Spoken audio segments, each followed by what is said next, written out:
My name is Taylor Sabado, and I'm a high school band director in El Dorado County at Ponderosa High School. This is my 6th year teaching high school. Prior to that, I attended Sacramento State, Stingers Up, for my teaching credential and my degree in music education and bassoon performance. I actually am still technically currently a graduate student at San Jose State University, working on finishing my master's in music education. I am married to another music teacher. Some of you might know him, Santiago Sabado, and we recently had our first child as of last June. Little Rosa is 9 months old this month. So music is obviously a very big part of my life because that's what I chose to do with my profession. And I think the education piece is the piece that I'm most passionate about, but I love that I get to do it through music. So describe your involvement and history with the Mandarins. I went to McClatchy High School for part of my high school career, and I met Ben Duncan was one of our instructors there, and he was like, "Oh, you should do Mandarins," and I was like a little freshman, and I was like, "Oh, scared," but I did it. The summer after my sophomore year, I marched mellophone, and that was 2005. I took the next summer off because I had some other summer commitments, but I actually did go on tour for a little bit as part of the kitchen crew. And that's actually the summer where I met my now husband, Santi, and it's cute. We have an old picture of us together all. And then I marched in the Battery. I played quads in 2007.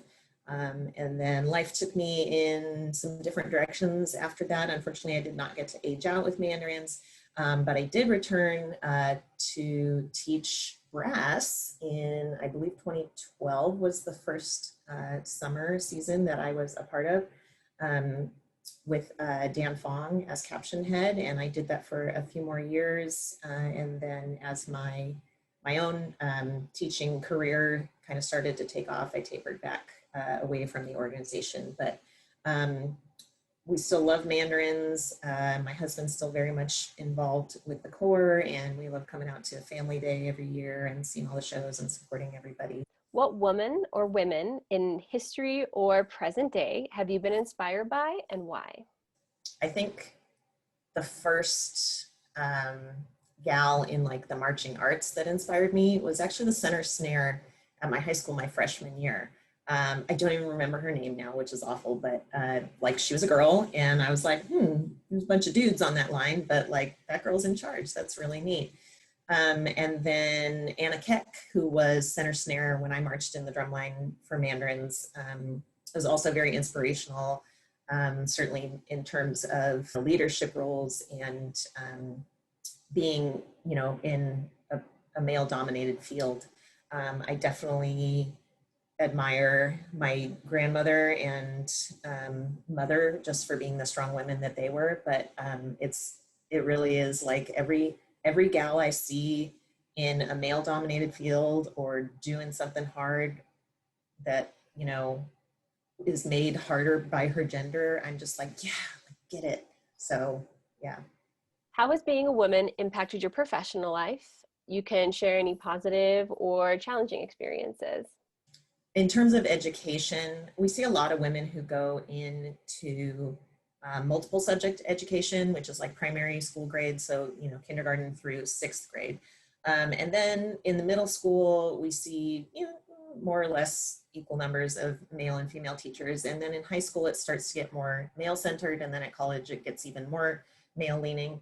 And as a high school band director with a marching program, no less, I'm definitely in the minority in terms of my gender. Like when we have local section meetings, I'm like one of 2, maybe 3 women in the room full of band directors. So it's just, it's a ever-present fact of the matter.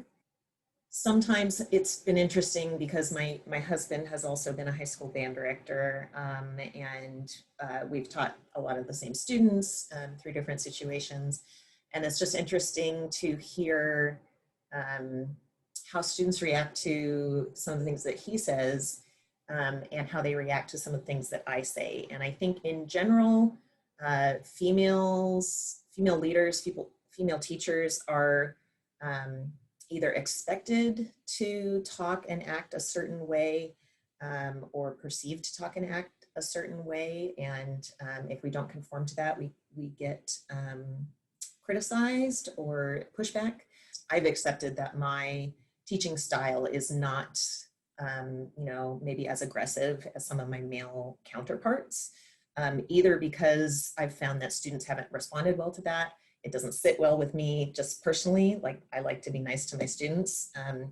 At the same time, I like them to be motivated, and sometimes you need a firm hand to get kids motivated. But I think part of it is just, the kids see a female adult in their life, and the closest first relationship you have with that type of person is usually your mother.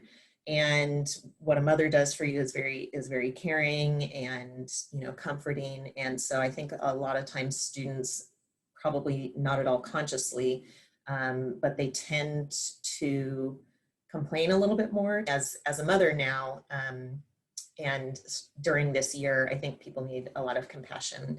And so I think, being a mom has given me more insight into, how to be caring for, a person's wholeness, rather than, just their education or just the music that they're producing. What advice do you have for young women who are just starting out in their fields?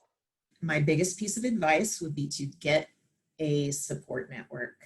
Facebook is actually full of them. I've learned over the last year. I don't think I would have survived the last year without my Facebook support groups, but there are things that women experience that men just don't understand, because they have a different experience, and that's fine, and that's totally okay. But sometimes you really need people to be there who understand firsthand and can either like commiserate with you if you just need to like vent, or they can encourage you, or challenge you. It's really great to have people who have a similar identity as you, or similar aspect in some manner, who can be there for you. I'm super grateful for the time I had, both as a member and a staff member for Mandarins, just in terms of like learning what it is to perform at a high level, and work towards perfection. And as an instructor, learning how to structure curriculum in terms of like basic stuff. So like, when we're just doing camps and stuff starting in November, we got to learn how to play lip slurs and articulations and dynamics and tuning and all that good stuff. And so having had the opportunity to do that on a really detailed, focused level with brass, with mellophones specifically, was great in terms of learning how to design curriculum for, my classes that I teach now. And just, I think being able to see and having experienced a well-run ensemble rehearsal is huge. Also, just like meeting all the people I have, there's an insane amount of networking that has happened because of Mandarins, and networking is very important for any professional field, I think. What does Women's History Month mean to you? Women's History Month was established by former President Obama in 2011, if I'm not mistaken. So it's really only been 10 years that it's been a thing. I think it's both great and a little sad for reasons I'll explain. Women's History Month is great because it gives us an opportunity to reflect on the progress that we have made for gender equity for women over the last century or so, and beyond. But it's also, at the same time, it's sad because upon examining that, we see still how far we have to go. We just recently, for the first time ever in the history of our country, have a woman in the executive office.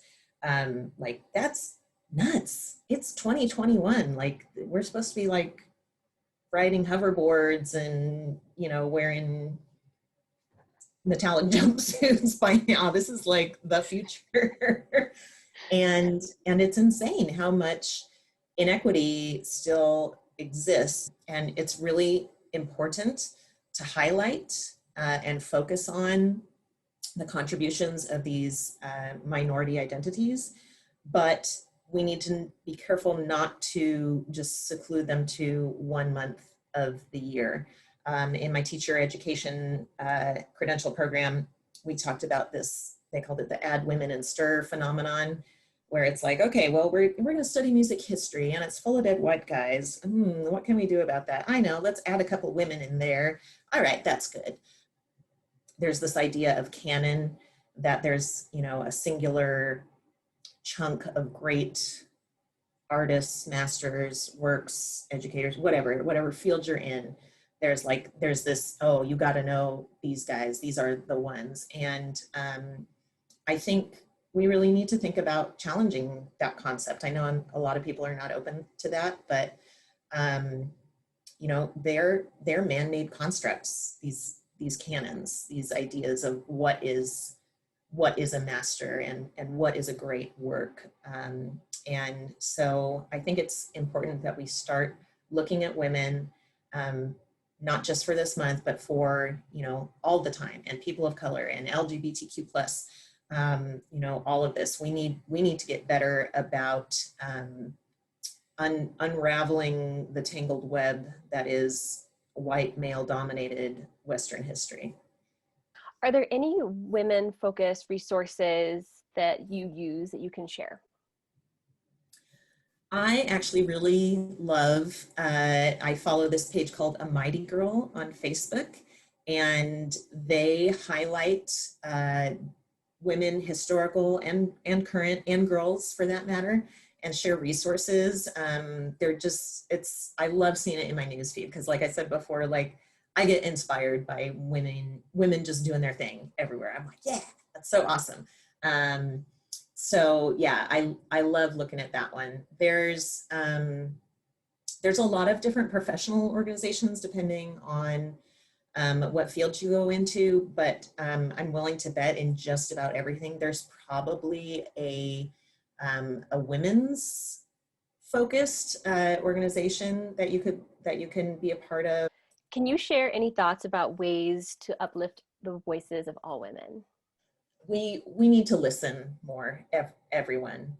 Um, we've got scientific data that shows that in mixed gender groups, if women talk 15% of the time, they're perceived by their male counterparts as contributing equally to the conversation.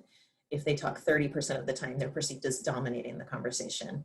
And there is this myth still floating around in our society that women are more talkative or chatty than men. And the fact of the matter is that we don't hear women's voices as equally as we do men's. And we need to be careful that we are making space for voices other than our own. That's the only way we're going to learn. That's the only way we're going to grow. We've got 2 ears and 1 mouth for a reason, so we should be listening at least twice as much as we're talking. And I think just making sure that we give opportunities to girls and recognize the challenges that they have faced, because a lot of them, it's so ingrained in our society, we don't even realize what's happening. But by the time girls get to high school band, they've probably started out in elementary school where they've been conditioned to think that girls play flute and boys play drums or trumpet or saxophone. You know, girls play flute and clarinet and you know, the softer, more polite instruments maybe. And then in middle school, you know, the kids that were on trumpet and drums and saxophone, they get to try jazz band, which is a more advanced ensemble. And they get challenged and they get encouraged and they're, yeah, do more. And then they've got more confidence, you know, going forward because of their added experiences. That's just like one example of the type of stuff that happens all the time. And a lot of the times, I think in drum corps, which is a very high level activity, you know, people are looking at right now, you know, um, how can we increase our diversity and our equity and all of that? And you can't fix a problem at the top level unless you look at what led up to that. And so I think it's great that Mandarins is investing in like the local elementary schools in our area. I think that's wonderful. But I think in, you know, a page in that book needs to also be that we recognize there are still many inequities in terms of identities in drum corps that we need to start addressing sooner, younger. If we want to see more diversity in drum corps, we need to see more diversity in music in the schools and more diversity in leadership. So just like something to keep in mind. If you're giving an opportunity, like maybe give one extra opportunity to a girl or something because she might not know it, but she's probably had some doors closed on her that she didn't realize were being closed.